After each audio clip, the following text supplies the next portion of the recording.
What would it take for BYU to pull off a major upset of the number 14 ranked Oklahoma Sooners? Well, I think it's going to take a lot, but we'll delve into that on today's show. We're also talking BYU Senior Day with a guy who's been around the program for quite a while. You may not know necessarily, but he's a very, very well-respected player within BYU's locker room. That would be the one, the only, Talmage Gunther. You are Locked On Cougars, your daily podcast on the BYU Cougars, part of the Locked On Podcast Network. Your team every day.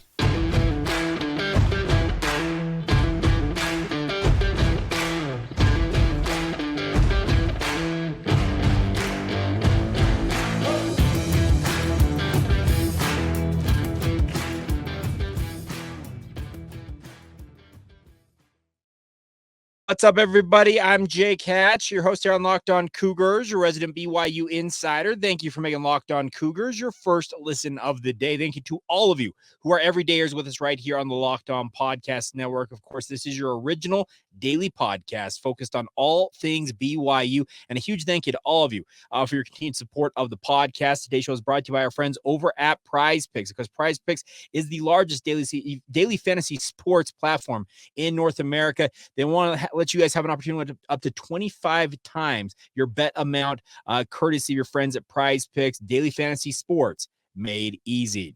All right, let's dive right in on today's show. Of course, the topic du jour is BYU and Oklahoma at LaVell Edwards Stadium tomorrow morning. 10 a.m. kickoff. Looking forward to this. It's a new look for BYU. Last time they played a morning game at LaVell Edwards Stadium was way back in 2004. And frankly, I have been to a lot of BYU football games, and I likely went to that football game, but I do not remember it one bit. So I would have thought you could have told me the BYU was playing their first ever home 10 a.m. kickoff, but alas, it is what it is. And it's also the earliest kickoff in Oklahoma football history in quite some time, at least in general. So looking forward to this. It's a big opportunity for BYU. Now, am I expecting BYU to come out here and shock the world? Let me be just blunt right off the top. No, I am not. But Riley Jensen came on my radio show. Of course, I am the producer of DJ and PK on the KSL Sports Zone in Salt Lake City. And he joined us earlier this week. He joins us Wednesday mornings. And he had a very good point. And he made the point that BYU traditionally every year has pulled off a win that you feel like, where in the world did that come from? It's usually been, you think of the Tennessee win in Knoxville in 2019. You think of the Wisconsin win in 2018 when they went to Camp Randall and upset then number 6 ranked Wisconsin. There have been a number of these wins over the years. You can just go back through their history and say, okay, BYU's got a history of this. But here's the thing. Is Arkansas qualified as that this year? No, I don't think so, because typically they have been pretty highly thought of opponents, normally ranked, and you get the upset. So could BYU pull the shocker of shockers for a lot of us in terms of upsetting the Oklahoma Sooners tomorrow morning? By the mid-afternoon, it'd be over. I don't think so, because I just feel like BYU's in a really, really tough spot right now. They have to play by far their best game today, and it would have to be like all 3 phases of the game came together for BYU, and all 3 phases have been faltering seemingly simultaneously, especially over the past 2 weeks. So can BYU get this course corrected? And it would be 7 short days in terms of getting on the field and then going out there and springing an upset of Oklahoma? No, I don't necessarily expect that, but the way to do it, if BYU is going to pull this off, if they're going to pull off a major upset, you got to have Jake Retzlaff, who I expect will be making his start for BYU. There is some thought in my head that BYU's been playing some smokescreen games out there with regards to, if Keen's 100%, he's our guy, as I think quote from Aaron Roderick. But it doesn't sound like he's 100%. I think at this point, you're pushing all your chips in on Jake Retzlaff. So you'd have to have Jake Retzlaff essentially shake off what was a horrid performance, passing the football in particular last week, and really come into his own against Oklahoma. You're going to have a defense that's going to be able to force 3, 4, 5 turnovers, it feels like, give BYU short fields, and the offense under Retzlaff's direction will have to cash in all of those, it feels like, for touchdowns, because I just don't think you're going to keep an offense the caliber of Oklahoma's down for that long. Dillon Gabriel is already over 3,000 yards passing on the season. He is at the control of a very, very elite offense. He's got a 5-to-1 touchdown to interception ratio. So the thought that you're going to pick him off 4 or 5 times doesn't necessarily seem all that likely. But here's the thing. if BYU wants to win this football game, they've got to go back to the formula that got them the wins over the likes of Arkansas and some of the bigger wins this season. They can go back through the record and see, okay, when they beat Texas Tech, when they beat Cincinnati, when they beat Arkansas, what did they do? They turned over the opposition a whole lot more than they did, and they're going to have to take care of the football. And frankly, if you even have one turnover in this game, speaking of BYU, it could be that's all she wrote, folks. And even then, you could win the turnover margin in this game and still lose this. That's how daunting of a challenge this is for the BYU football program. But I'm just kind of laying out the roadmap of how it would have to go down for BYU. Take care of the football, get a bunch of turnovers from Oklahoma, have them wilt in the second half under the sun, rain if it does come into effect, the elevation factor, have that all play into effect here for BYU, and then essentially have BYU on offense come alive like we haven't seen them come alive all season long. And that means they have to run for it was 188 yards, 190 yards last week. You need to have that type of performance on the ground, but then you need one of the performances that Keaton Slovis had against the likes of Cincinnati this year or Kansas, where he went for 300 plus. You're going to need to have the offense just come absolutely alive to have any hope and prayer of notching this upset. But Riley Jensen lifted the lid on it and said the BYU's not had one of those caliber of wins, or one of those inexplicable wins, I guess is a good term to use for it. And if they can pull that off tomorrow, what a kind of turnaround it would be, like a whiplash moment for a lot of us who've been covering BYU. Obviously, you guys as fans would be like, okay, you can lose so awfully against, is that correct terminology? Awfully against West Virginia and Iowa State, but then turn around and upset number 14 Oklahoma. You're really gonna do that to us? That's how it would have to go down, but it's going to be a big matchup. I'm expecting a very healthy contingent of Sooner fans to be in the stands. It sounds like, according to people I have talked to, that most of the concession stands are flipping their overall menus. They're offering breakfast items. I know in the media area for years, it predates me, the Tucano's pregame meal for the media. I've been covering BYU for 13 seasons now on a professional basis, and that Tucano's meal has been there every single game that I have covered to this point. But it sounds like they're bucking with tradition and they're switching over to breakfast burritos. So looking forward to this. I'm excited for a new look BYU playing in the morning.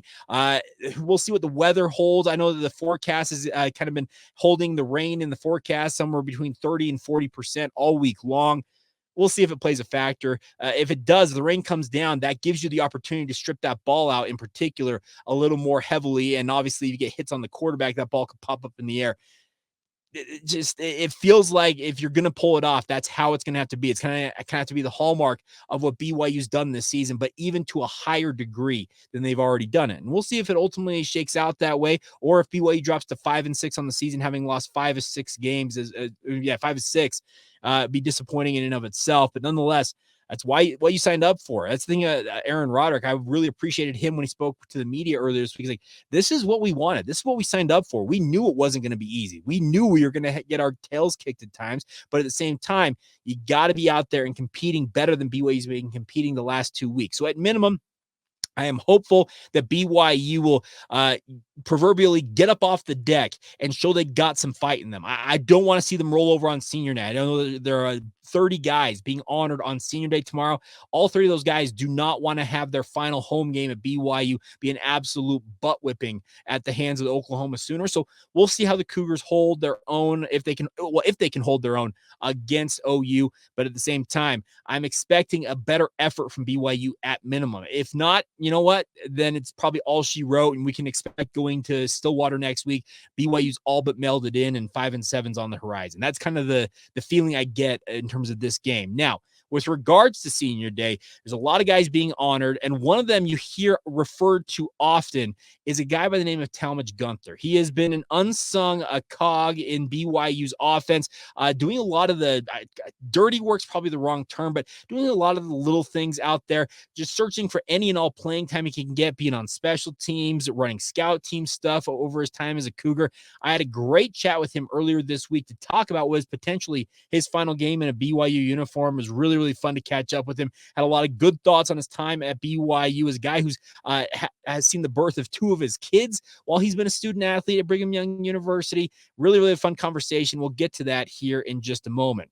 First, a word on our friends over at Prize Picks, though. Prize Picks have been working with us for a few months now. That's what about Prize Picks is they are the largest daily fantasy sports platform in North America. They are the easiest and most exciting way to play daily fantasy sports, and it's just you versus the numbers, my friends. Instead of battling thousands of other players, including pros, you can pick more or less on 2 to 6 player stat projections and watch the winnings roll in. The best part is you can go out there, bet $5-10 and win up to 25 times that amount back, and it's simply just you select 2 or more players over under on their stat projections and leave it. You can set that lineup. You can set your daily fantasy sports lineup with Prize Picks in less than 60 seconds. Move on and check back and see if you won, and obviously collect your wins as well. The best part is you can play against some of Prize Picks' favorite players like rapper Meek Mill, comedian Andrew Schultz. You also can find community players under the promos tab of the app to view entries from some of the biggest names in the Prize Pick community each week to have some fun along the way if you want to associate with some of the bigger names out there in pop culture and in sports. So check it out, my friends. They offer quick withdrawals, easy gameplay, and an enormous selection of players and stat types,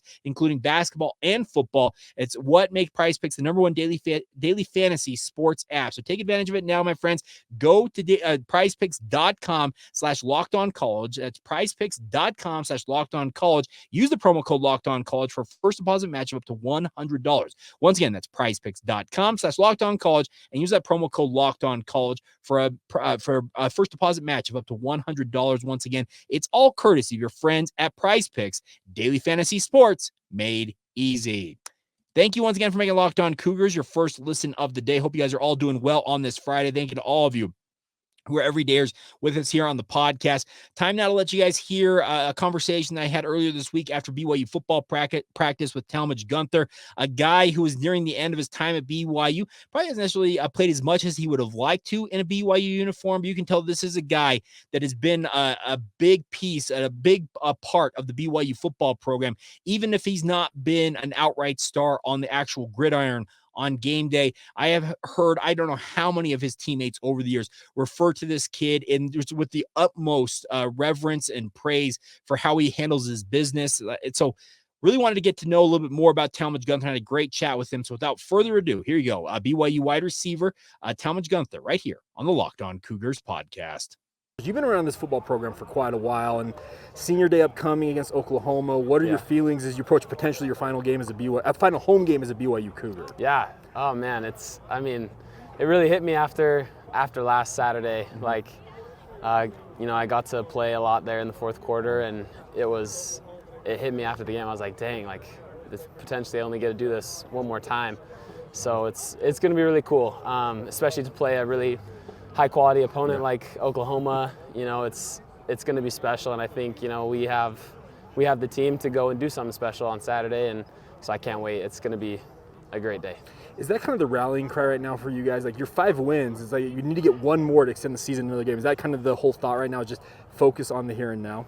Totally. I mean, it's a one-game season. Every week at this point, it's been that way even for a couple weeks, but at this point, it's just let's go 1-0 this week, and then we'll worry about what comes afterwards, somewhere after that. Now, you're a guy who's played almost his entire career in Independence, but this first year in the Big 12, does it get much bigger than Oklahoma at LaVell Edwards Stadium? No, it's sweet. I think it's going to be rocking on Saturday. 10 a.m. Yeah. We've never played at 10 a.m. either, the 5 years I've been here, so I'm excited to try something new on my senior day. I was going to ask you about that. Like, in terms of the schedule, how much different is it going to be for you? So I have 2 kids. Yeah, I know. I'm up early pretty much. It won't mess me up or anything, but it could. I think the team is handling it well. We're being coached to go to bed earlier this whole week and all that. So I don't think it'll affect us as far as us being prepared to play. It'll just be kind of fun to just wake up and play instead of wake up and watch everybody else play the whole day, and then we get to go. Here's the thing, with regards to those early kickoffs, do you guys have to do anything, special in a way, or is it just like, just wake up, let's just go? Yeah, I'm sure we'll probably have a earlier curfew than typical on Friday night, and then we'll probably have a pregame, breakfast as a team earlier than Cougar we would normally wake up, and right? Yeah, all the good stuff. But other than that, I think it'll be our pregame routine usually we're meal is a few hours before, and then we're headed to the stadium just 2 hours before. So I think we'll probably just stick to that and make sure we get to bed early so we can still be well rested when we wake up. What's your experience at BYU been like? 'Cause you've been a walk-on. You're one of the guys who was part of that Built Bar deal back in the day. Right. And whatnot. What's the whole journey been like at this point? Yeah, hey, that's a hard question to answer in a short time, but it's been awesome. So grateful for all the experiences, all the memories I've made, the friendships, the coaches. Everything has happened for a reason, and it's been really special to me, and it's something I'll always cherish. Is there like one moment, one play that you'll always hold on to? It's a good question. There's a lot. I think the 2-game stretch for me that was just like amazing was Utah and Arizona State back-to-back in 2021. Mm-hmm. And personally, I made a big play on special teams in the Arizona State game, so that was really special. But to just win those 2 huge games back-to-back at home, like crazy loud energy was wild. Like that was really probably it's hard to say that was my best memory, sure. but it's definitely probably the one that sticks out the most. What's it like to be a guy who has multiple kids and finishing up your time, however long or short it might be at BYU? How's it been to have kids, be married, and all that stuff, and be a BYU football player? Yeah, no, it's awesome. My son who's 3, he's a football player too. He comes in the locker room, he hangs out with the guys. They all know his name. He knows all their numbers. Like it's almost a party trick. You ask him Drew, who's number 11, and he's like Cade Finnegan. Okay. Who's number 10? Keaton Slow. It's like he knows all the guys, all their numbers, names. So that's just been really fun to just see him at such a young age already develop a love for football. So I know that's something that we'll be able to share, for forever. What's his future position? Not sure yet. We'll see. We'll see what body type he comes out with. Right. Fair enough. Yeah. I can understand that. Last couple of things from me is, what do you expect from Oklahoma? Because this is a team under Coach Venables. They're pretty well-known defensive quality. For sure.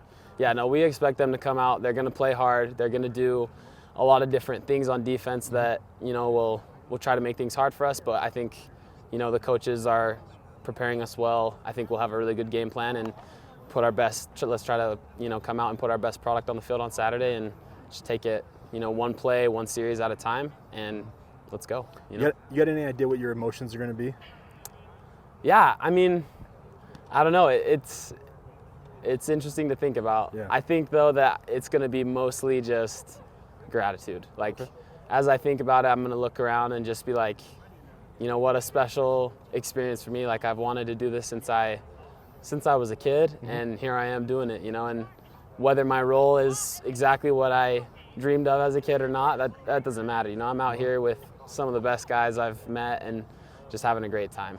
There you go. Talmage Gunther, BYU wide receiver, and a big thank you to him for taking the time to join me here on the podcast. And if it is his final game, and some have reported already that it is his final game playing for BYU inside LaVell Edwards Stadium, I am hopeful he'll get a chance to maybe play a little bit more than he would have otherwise. You heard him talk about the fact it was fun to get some extended playing time despite the blowout loss last week against Iowa State. These kids are competitors. Every one of them have been standout football players their entire life, and their whole dream has been to live that dream. In this case, for a guy like Talmage Gunther, it's been to suit up for BYU and wear the white and blue and just be a part of the Cougars football program. And there's a lot to be said for that, because he's got a great education. He's been, like I said, he's been just a legend amongst his teammates. I hear all the time references to Talmage Gunther, and it's awesome to see guys like this get their shot and obviously be able to go out on top. And it'd be even better if they could get a big victory to celebrate senior day as well. But we'll see how it ultimately all plays out for BYU in the coming 24-ish hours, even less than that. But looking forward to it. It should be fun all the same. They're saying it's a sellout, so I'm expecting a pretty hearty crowd out there. We'll see how many Sooner fans versus Cougar fans are in the stands, but looking forward to it all the same and cannot wait to be out there. I'll have my pre and post game coverage obviously coming to you live beginning at 9 a.m. Mountain Time on 97.5, the KSL Sports Zone. If you want to tune in, Alex Keir himself, we've been co-hosting that program all season long. Love to have you guys be a part of it. Obviously, have a post-game show with call-in opportunities with your thoughts as well as immediately after the game goes final as well. So fun times. Looking forward to it. I'll give you my score prediction that I've already kind of laid out there a couple of times on other podcasts this week. We'll get to that coming up next. I also need to talk about other BYU sports in action this weekend, including a huge win for the BYU women's soccer program. It looked a little shaky at times in their round of 32 matchup against USC last night at Southfield. But the good news for BYU, they found a way and they're moving on to the Sweet 16. We'll talk about all that as we continue on right here on Locked On Cougars. Now, a word on our friends over at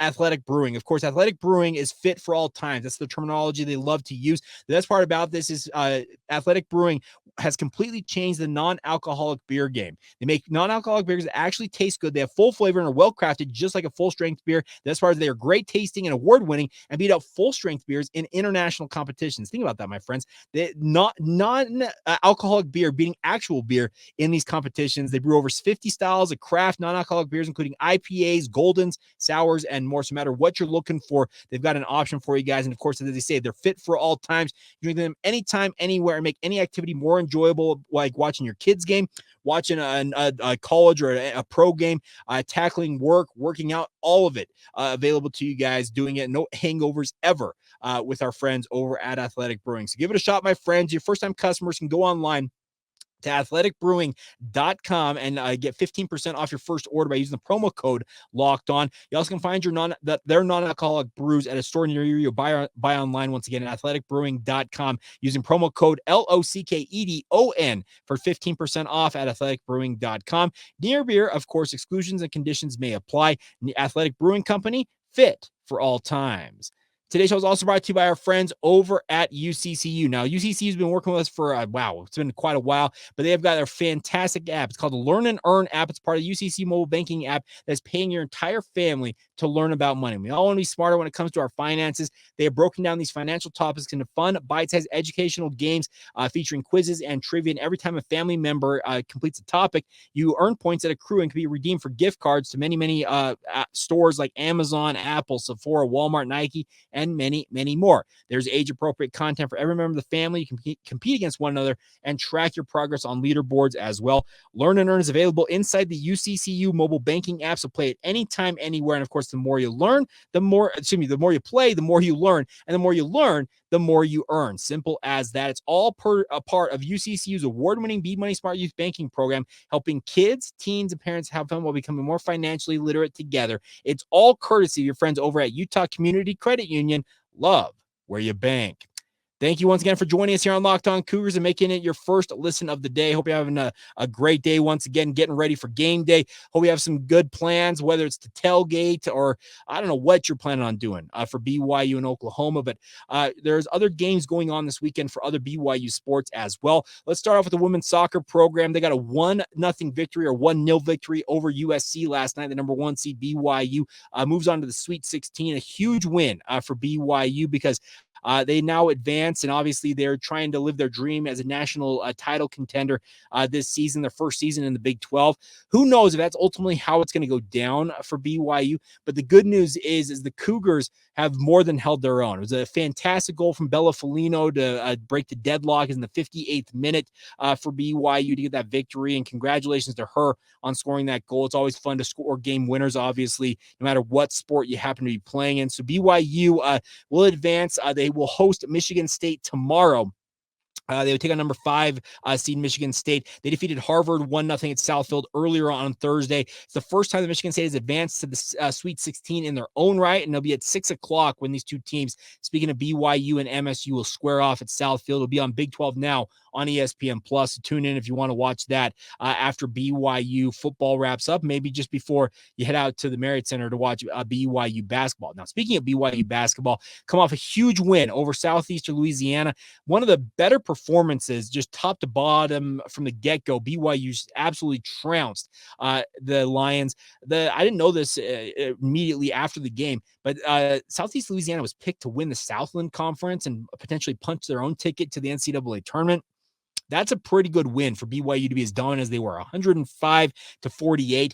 Now, Southeast Louisiana was in the 200 range in Ken Palm. I think it's 213 coming into the matchup. After BYU's victory, the Cougars were inside the top 20, one of the top-ranked Big 12 teams in KenPom.com's ratings. That's number 16 in those rankings. Really cool to see that for BYU. They now welcome in Morgan State to the Marriott Center tomorrow night. Now, Morgan State is ranked in the 300s. They're as bad as who was it to start the season? It was Houston Christian.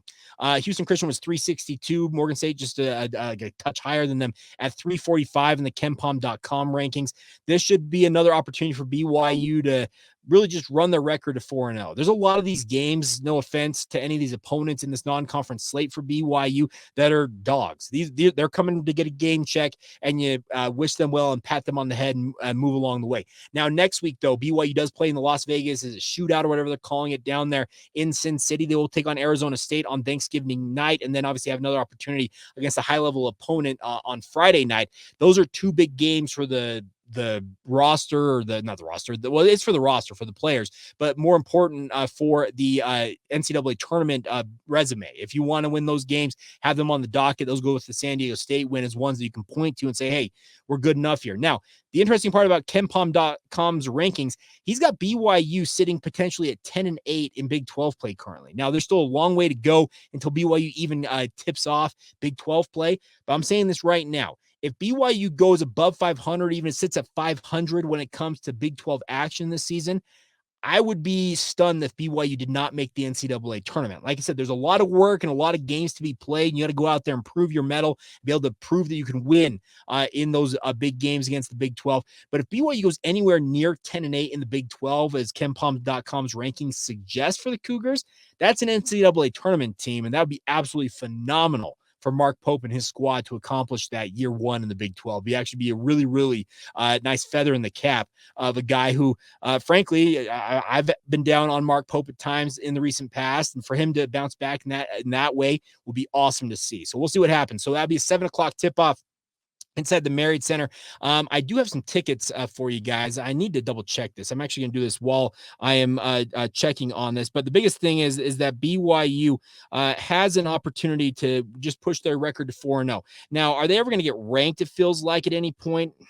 I have a hard time believing that, unless they were to essentially like go on a run and push the record like 10-0, and that would include wins next week in Las Vegas over two other Power 6 teams. You have a road game at Utah coming up. You'd have to win all that stuff. And by the way, Utah got a pretty impressive win over Wake Forest last night. You'd have to win all of that to really feel like you'd probably be ranked. But if you continue to win, you're going to start to get more notice. Obviously, BYU got some votes last week. I think the extrapolation of the poll had them at 32 in the country. It'd be really fun to see them pull that off. So we'll see what happens. I'm looking forward to this. And obviously, if you guys would like to go out to the game, I'm pulling this up here. I'm doing this live on there. I should look this up before you go on. All right. So what I have is I've got a 3-pack of tickets and a 2-pack of tickets. So I've got I can send two of our listeners out to the game tomorrow evening against Morgan State. I don't have any football tickets, sadly. So if you were looking for Oklahoma tickets for football, I don't have those. But if I do have a 3-pack of tickets as well as a 2-pack of tickets to send you out to BYU and Morgan State. If you'd like to go to the game,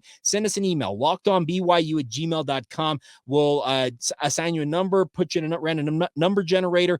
It'll spit out a number, and I will contact you guys via email and transfer those tickets to you guys. So best of luck. We've had the opportunity to send a bunch of you guys to games recently, and we'll be doing it all season long, and looking forward to it. So if you want to go to the Morgan State game tomorrow night, email me. Let me know if you're interested in the 3-pack or the 2-pack, the pair or the three tickets, and we'll do 2 separate giveaways on those two, and obviously hook you all up to go out to the game. All right, final notes real quick, though, before we go. BYU number 13 ranked women's volleyball program has senior night tonight as they welcome in number 17 Kansas to the Smith Fieldhouse. That'll be at 7:00 Mountain Time on Big 12, now on ESPN Plus. So tune into that. And obviously the big one tomorrow, BYU and Oklahoma. I cannot wait to see how this all goes down for BYU. Am I expecting a win? Frankly, no, I'm not. I'm not expecting it to be all that close. I think that BYU can get within that 24-point spread if they just get up off the deck and just play good football. Now, that's been a far cry the last 2 weeks from playing quote-unquote good football, but I'd like to see them do that. So I'd like to see them celebrate senior day in some form or fashion, but I am going to take Oklahoma 41, BYU like 20. I think that it would cover obviously the spread's been sitting at 24 points per our friends at FanDuel all week long or right around there. And looking forward to that, and we'll see where it ultimately shakes out for the Cougars. But best of luck to Kalani Sitake, obviously the 30 guys who are being honored in potentially the final games in a BYU uniform at LaVell Edwards Stadium, and looking forward to all that coverage. So a big thank you to all of you for your support. And I forgot to mention this also, BYU women's basketball. They're in the islands. They're in Laie, Hawaii for the North Shore Showcase. They're taking on Wake Forest tomorrow night at 7:30 Mountain Time. So I apologize. I missed that one. It's actually going to be on BYU Radio. I believe it's also on BYU TV, if I'm not mistaken, as well. So tune into that if you're looking for something tomorrow night as well. In terms of the women's basketball program, they had a big win over UVU earlier this week. All right, so there you go. I think we've got it all. We covered it all. So a big thank you once again to Talmage Gunther for taking the time to join the show. A big thank you, frankly, to all of you guys for your support of the podcast. As always, cannot thank you guys enough for your continued just tuning in, supporting the show, letting us know what you think, your comments, your ratings, your reviews. All that is much appreciated, and I cannot wait to see how things shake out tomorrow. Win, loss, we'll cover it all. We'll have postcasts coming out for you guys tomorrow, and obviously we'll be looking ahead to the regular season finale a week from tomorrow in the week ahead as BYU heads out to Oklahoma State on a Thanksgiving weekend. So looking forward to that all the same. So until then, my friends, have a great rest of your Friday. Thanks once again for making Locked On Cougars your first listen of the day. Thank you to all of you once again who are everydayers with us as well. And we will catch you guys on postcast tomorrow. And a big thank you once again for your support of Locked On Cougars. See ya.